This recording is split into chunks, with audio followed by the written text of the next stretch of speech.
A gun found at a local high school, where police found it and what else they took. A local father charged with murdering his own baby. For him to be taken so soon is so wrong. Only on WRAL, hear from the infant's mother about where she says the assault happened. Then new pushback against the city's plans for the Raleigh Christmas parade. The emotional plea from a woman asking them to allow vehicles and floats despite last year's deadly tragedy. Plan your state fair visit after my forecast. I'll show you the warmest and wettest hours this week. A Harnett County father accused of killing his own child inside a Raleigh hospital not long after the 3-week-old was born prematurely. We have a picture of baby Gunner here. We talked to Gunner's mother. She says that the child's injuries indicate that baby Gunner was shaken by his father. Very difficult story to tell you tonight, but we appreciate you being with us. I'm Dan Haggerty. And I'm Ashley Rowe. The father, 22-year-old Noah Bliss, appeared in front of a judge for the first time today. He's charged with first-degree murder and intentional child abuse inflicting serious bodily injury. He's in jail without bond. WRAL's Chelsea Donovan spoke to the baby's mother and shares her story in an interview you will see only on WRAL. Today, I spoke at length with Savannah Bliss on the phone. She's the mother of Gunner and his twin sister, Madeline. She says both babies were in such good health that recently Gunner was transferred out of the NICU and staying in another part of Wake Med with his father, Noah, and that's when tragedy struck. Just 1 month ago, it was the happiest of times. Savannah and Noah Bliss welcomed 2 new bundles of joy, twins, Gunner Thomas and Madeline Ray, both born at 34 weeks at Wake Med. They were joining a big sister, Peyton, for a family of 5. About 2 weeks ago, little Gunner was able to leave the NICU. His twin, Madeline, staying upstairs with mom. He was the sweetest little boy with the most beautiful blue eyes. On October 6, 10 days ago, tragedy struck inside Wake Med. Savannah Bliss, talking only to WRAL, says Noah, her husband, was watching Gunner and their older child at the inn on Wake Med property when she says Noah assaulted Gunner. I trusted him. That was his daddy. According to Savannah, nurses told her Gunner's injuries indicated he was shaken by his father. Medical staff told her that Gunner had no external injuries or broken bones, but that he suffered a brain bleed and swelling, and he was deprived of oxygen due to a head trauma. Noah Bliss was then charged by Wake Med police with intentional child abuse. Last night, baby Gunner was taken off life support, and his father, seen here with him, was charged in his murder. I just want justice for my son. He was innocent. Noah Bliss remains in jail under no bond. Madeline, who is Gunner's twin sister, is now at home with mom. Chelsea Donovan, WRAL News, Raleigh. Some breaking news to tell you about. A local student is charged now with bringing a loaded gun to school. This happened at Grays Creek High School. There's the gun. This is in Hope Mills. Officials say they received a tip and a school resource officer then found a loaded 9mm in the student's backpack in their locker. Officials also searched the student's car, found an extended magazine with rounds inside and marijuana. The student is in custody right now of the Department of Juvenile Justice. We will have more on this story during our late news at 10 o'clock on Fox 50 and 11 on WRAL. A house fire investigation new tonight here at 7 o'clock in the Live Center. I'm Mark Boyle. Some brand new video, and this is from the Headingham neighborhood. Raleigh Fire Department out there this evening making sure the fire didn't spread to any other homes. This happened on Somerset Hills Court. Investigators saying it started in the kitchen. A father and son displaced. We're being told the Red Cross is helping out. Nobody hurt. This fire is still under investigation, but again, the good news, nobody hurt there tonight. Back to you. That is good news. Thank you, Mark. Durham police and fire had a busy day responding to 3 separate gas leaks. Around 9 this morning, 2 blocks of North Roxborough Road had to be evacuated for a gas leak. Then at 10:45, there was a possible gas leak inside Club Boulevard Elementary School. Students and staff had to be evacuated. School was dismissed early. Less than an hour later, firefighters evacuated the Station 9 apartments on Hillsborough Road for a 3rd leak. When we got here, we could hear and smell the gas. We evacuated. We ended up pulling the fire alarm to help evacuate the building. We estimate about 40 to 50 residents were evacuated. Both the Roxborough Street and Hillsborough Road leaks were caused by nearby construction. Dominion Energy looked into the equipment inside the elementary school and found no leaks. Today, for the first time, we heard from the man accused of this. You saw the driver going the wrong way through the Durham parade that you see here over the weekend. 23-year-old Jerry Brooks was the driver of the black Mustang, charged with reckless driving, assault with a deadly weapon, and some other crimes. Arrest warrants say he drove through a crowded street at a high rate of speed Saturday afternoon. This was during a hillside homecoming parade, nearly hitting the people in the road there. He told WRAL, quote, "I was just trying to make it home." Brooks said it's an open case right now and didn't want to say any more. Several groups that have taken part in the Raleigh Christmas Parade are asking City Council to allow vehicles and floats so that they can join in this year's event. Right now, the city will only allow a walking parade after 11-year-old dancer Haley Brooks was hit and killed by a truck pulling a float last year. This afternoon, City Council heard from members of a car club and a gospel choir that sings from a float in the parade. They also heard an emotional plea from a grandmother of a child who cannot walk. But she loves the parade. And for other children or adults with disabilities, they won't be able to walk that parade. They won't be able to enjoy it. And it just means a lot for the disabled to also enjoy the parade and be a part of it. Council members did not respond to today's comments. The city says it cannot allow motorized vehicles and floats due to a pending lawsuit and legislation in the General Assembly. The Shine Like Haley parade safety bill passed the House but has stalled in the Senate committee since April. A freshman at UNC Chapel Hill overdosed on fentanyl on the Duke University campus earlier this year. 19-year-old Grace Burton wasn't the only UNC student who lost their life to a drug overdose that weekend. As WRAL investigative reporter Sarah Kruger reports, federal agents say the same person supplied the drugs. Court documents reveal details of the early morning hours of March 9th outside the Kilgo Residence Hall on Duke's campus. Federal court filings say UNC freshman and Charlotte native Grace Burton called Kai Frazier, known as the Barber, to buy cocaine after a party. And that video shows a vehicle Frazier was known to drive pulling up outside the Duke dorm around 4:30 that morning, where Burton was hanging out with Duke student Patrick Rowland.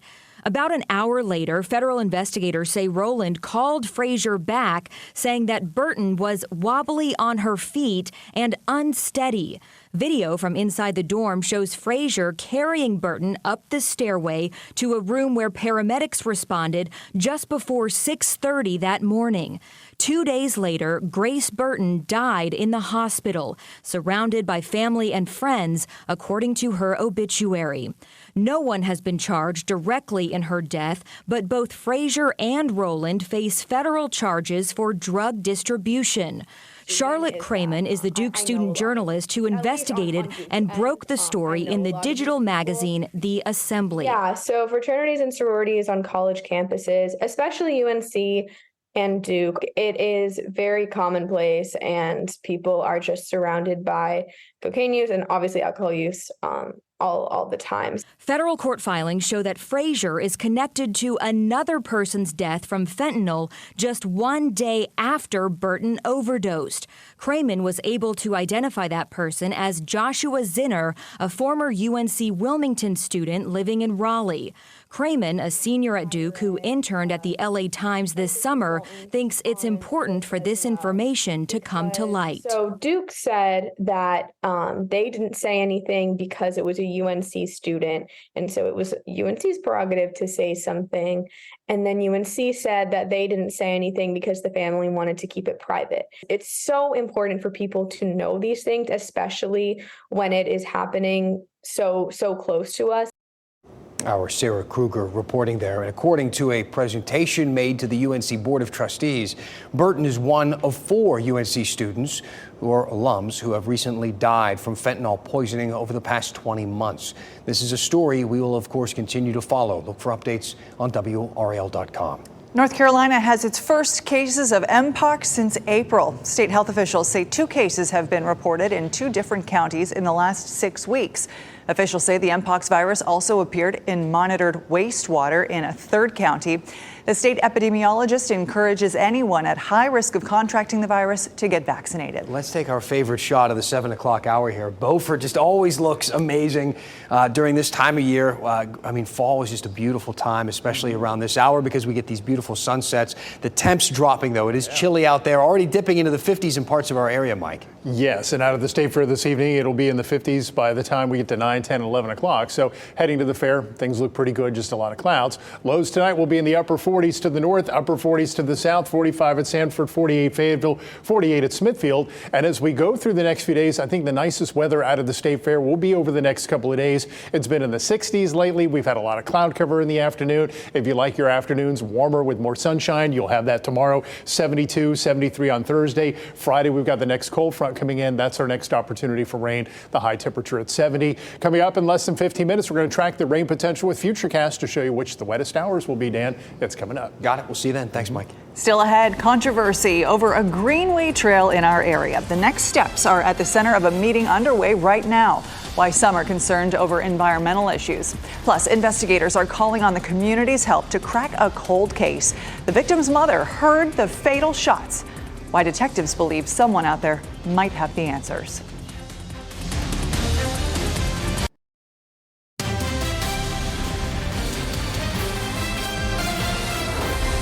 Investigators in Cumberland County need help solving a 2-year-old homicide case. Kenneth Miles Jr. was 25 years old when he was gunned down outside of his mobile home off of Shaw Road. His mother was inside at the time and heard those fatal shots. She says her son was killed during an argument that didn't involve him. While she doesn't know the gunman's name, investigators do believe that others who were there that night do. You know, we just need that one additional piece of information that would help solve a case. Several people have seen it, or even if it's one or two people that saw something, if they would just provide that, it would give a break in the case and be able to get it solved and, you know, bring closure to someone's family. If you wish to remain anonymous as well, you're encouraged to call Crime Stoppers. The sheriff's office says a tip that leads to an arrest could pay up to $1,000. North Carolina prosecutors secured their first conviction for death by impaired boating. Matthew Furster of Brunswick County pleaded guilty for his role in a deadly 2020 boat crash that killed 3 people. He'll spend between 9 and 18 years in prison. The new charge comes 7 years after lawmakers passed Cheyenne's Law. It's named for 17-year-old Cheyenne Marshall, who was hit and killed by an impaired boater while kneeboarding on Lake Norman back in 2015. That boater was charged with a misdemeanor. Marshall's parents pushed for a tougher penalty, and eventually Cheyenne's Law was passed. Officers hope the law acts as a deterrent, preventing future incidents. Wake Forest's new crime-fighting tool is working pretty well. Late last month, the town installed 25 license plate reading cameras, also known as flock cameras. Within 2 weeks of the new program, 6 stolen vehicles have been recovered. They also help locate a missing person, recover a gun, and serve an outstanding warrant. Raleigh has the cameras too. They've led to hundreds of hits and dozens of arrests. So right now, the Carrboro Town Council is sharing the results of a public survey they did about some trail options there and what residents of that town want to see in the next phase of the Greenway. We're taking a live look. This is inside the meeting as we speak. It just started around 7 o'clock at the beginning of this newscast. WRAL Shelley Jackson takes a closer look at that survey and what this means going forward. The expansion of the Bowling Creek Greenway has been a hot topic among outdoor enthusiasts in Carrboro all summer. I would say I kind of like to leave things as they are. For the good of the community, I have to say I think that it should definitely be a paved greenway. And now a survey shows an overwhelming number of respondents, 65%, want that trail to run along Bowling Creek. It's called the Creekside Alignment. The Creekside path would go along this sewer easement, a paved path about 10 feet wide, just feet away from Bowling Creek. Allison West lives near Bowling Creek. She favors the Creekside Trail. But if we turn it into a linear park, a greenway with a trail that everyone can use, we'll have one of the best parks in the state. This will be beautiful. This will be the heart of Carrboro. The Bowling Creek Greenway survey found the biggest obstacle to using trails in Carrboro was lack of connections to other trails. This will be something that everyone in Carrboro can access, and it'll connect north of Carrboro all the way into town. But Tom Coors with Friends of Bowling Creek says the creekside option is not the best for the environment. Our groups and also local elected officials are denying science and our own law about the importance of protecting streamside forests. Last August, ecologist Michael Paul told WRAL he was concerned about a paved trail so close to the creek. So any pollutants or things that collect on that surface will enter the stream. That's why Coors says his group isn't giving up the fight. And Friends of Bowling Creek is retaining counsel on how best to proceed and advise us and the next steps going forward in this debate. Shelley Jackson, WRAL News, Carrboro. And now WRAL did reach out to the Carrboro mayor to see what they could tell us before the meeting. Unable to speak, but of course we'll let you know. Gotta love this nighttime shot of the State Fair with all of the beautiful lights shining bright. It's going to be a chillier night. I hope the folks that are going out there tonight are bringing their jackets, Mike. Yeah, if you're going to go to the State Fair, do your dog walk, maybe just get your steps in this evening, definitely are going to need a jacket. And all that cloud cover that we've had throughout the day still hanging around. Had somewhat of a pretty sunset. Looking over the Durham Bulls Athletic Park, they're getting Woolies Wonderland all set up. Watch how that progresses in the weeks ahead. Apex, you're looking rather nice. Clinton, you've got the overcast, and over North Hills, there's that overcast as well, but it'll gradually break up.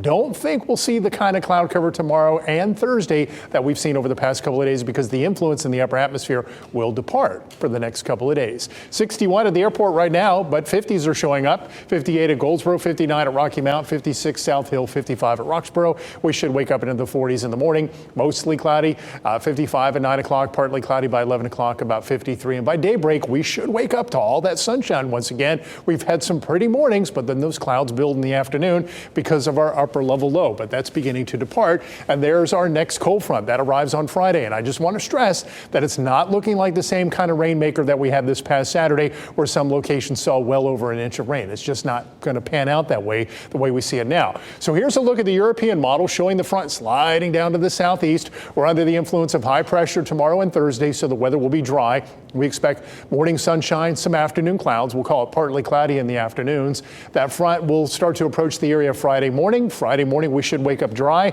There are signs there could be some rain down east of the coast with some moisture coming in from the Atlantic that I think will miss us. What we'll watch for is the approach of the front. By lunchtime, still looking dry. By afternoon, some rain begins to move in. The heart of the rain looks like it'll be with us during the evening. There's midnight Saturday morning. And the good news is this will be progressive. The rain's not going to hang around. So by the time we wake up on Saturday, the rain's at the coast. We wake up to sunshine and dry weather, and that will be with us the entire weekend. So we're not going to see this final few days, or at least Saturday and Sunday of the State Fair, washed out. And really on Friday, the chance for rain is in the evening. During the afternoon, it should be pretty good. We'll have high resolution model data to look at for the day come tomorrow. And rain-wise, we're looking at about a quarter of an inch, maybe a half inch in some locations off to the west. This is a new update that just came in, showing greater coverage of rain than what I pointed out earlier today. So it's still cool tonight. Lows in the mid to upper 40s, 48 in Raleigh. We had 46 this morning. You'll need that heavier jacket in the morning, but later in the afternoon, looking gorgeous at the fair, about 72 with partly cloudy skies, not mostly cloudy skies. 74 Fayetteville, 73 in Clinton, 69 at Roxboro. You got that rain chance on Friday, and over the next 7 days, that's really the only rain chance. 50% Friday night. Saturday put in a 20% cushion in the morning, but I don't think we'll see that rain. 67 Saturday, 69 Sunday, staying in the 60s Monday and Tuesday of next week. Looking like a nice forecast. Not bad at all. Let that rain come and go in time for the weekend. Thanks, Mike. There's a local woman battling a terminal illness, has just one wish: to see the Northern Lights. Coming up, hear her story and how she hopes to make the trip next.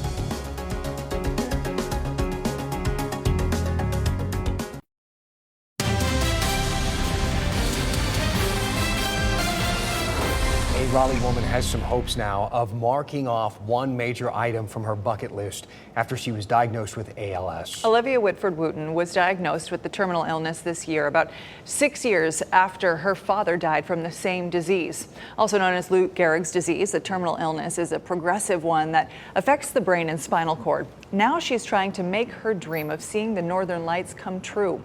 As part of her journey, she wants to bring awareness to the underfunded disease. It's different than cancer. It's different than any other terminal disease. Yes, cancer is horrific, but ALS is just completely different. Your body just essentially wastes away. She says the cost of the disease has also taken a toll on her and her family. You can find out how you can support her dream of seeing the Northern Lights on WRAL.com. I sure hope she gets to see those Northern Lights. Me too. An Asheville animal shelter helped pull off a picture-perfect puppy proposal. Colton Snyder reached out to the Brother Wolf Animal Rescue for some help to pull off this proposal with his girlfriend Ashley. But he needed a little help making it unforgettable. That's where Brother Wolf Animal Rescue comes in. They brought a puppy named Highland to the proposal spot on Rowan Mountain. And as Ashley said yes, Highland made his grand entrance, barreling towards the newly engaged couple. She's going to want to keep him. Yeah, the new one. Yeah, the exactly. fiance and the dog. Yeah. Hey, an extra special day for our seniors at the North Carolina State Fair. That's right. It was admission was free. Anyone 65 and over.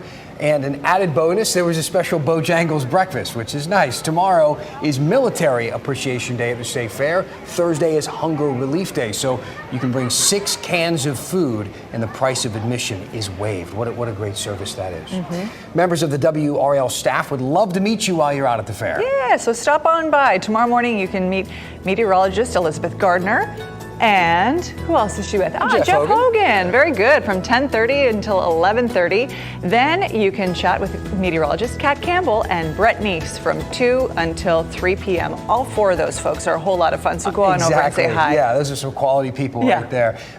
We had fun. Have you been out to the fair for your appearance yet? No, my first time is going to be on on Friday. I can't wait. I'm really looking forward to it. It's great to meet the people on the other side of the television. Well, thank you so much for being with us here on WRAL News. Our next newscast is at 10 on Fox 50 and 11 on WRAL.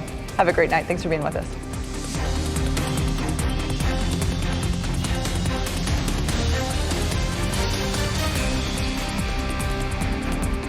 Keep watching WRAL News over the air channel 34 and Spectrum channel 1257.